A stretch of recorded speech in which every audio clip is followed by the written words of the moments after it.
So in this given, we will find the standard form with the vertices of 5, 2 and negative 5, 2 and foci of 6, 2 and negative 6, 2. As you can see, I already plotted the points on the graph and its orientation is horizontal, so we'll use this standard form: x minus h squared over a squared minus y minus k squared over b squared equals 1.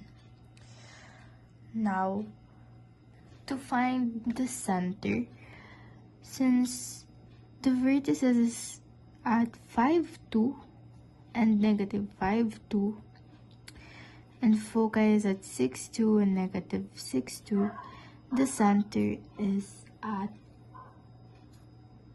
0, 2.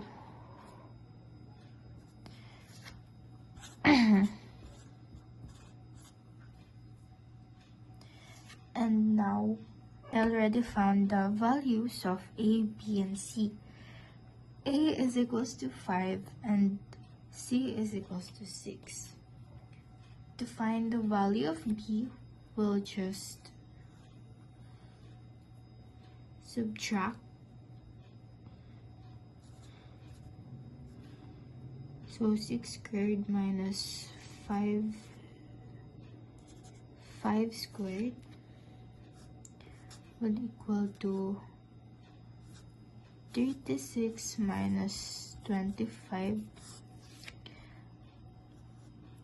and this equals to 3.32.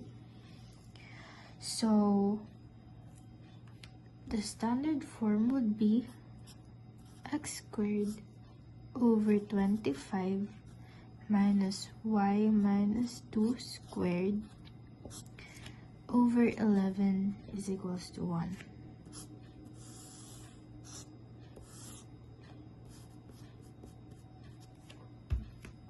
Given naman is we have foci at negative 1 and negative 1 and 9, negative 1 with asymptote of y equals 3 over 4 minus x and y equals negative 3 over 4x plus 2. So, ginraph ko na, as you can see, and its orientation is horizontal. So, we'll get the value of A, B, and C. But before that, we'll find the center muna. To find the center, syempre center, bale, 1, 2, 3, 4, 5. 1, 2, 3,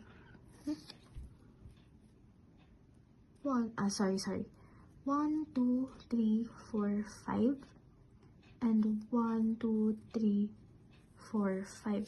So, ang center natin is in here.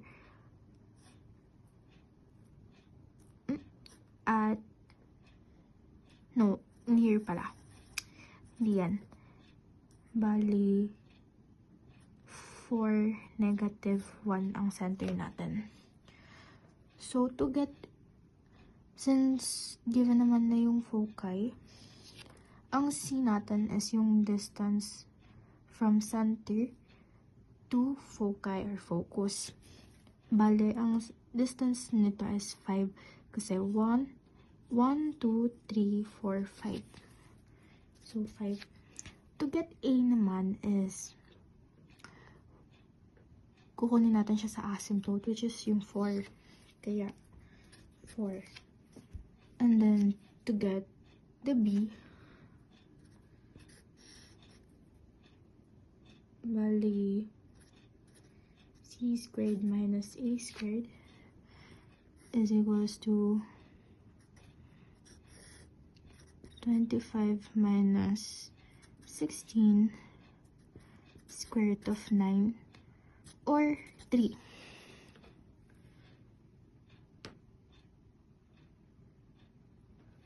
Kaya ang ABC natin is 4, 3, and 5. So, ang standard form natin ay x minus 4 squared. And then yung a, which is 4 squared minus y minus 1 squared over 3 squared equals 1. Or x minus 4 squared over 16 minus y minus 1 squared over 9 is equals to 1. So, ito ang standard form natin.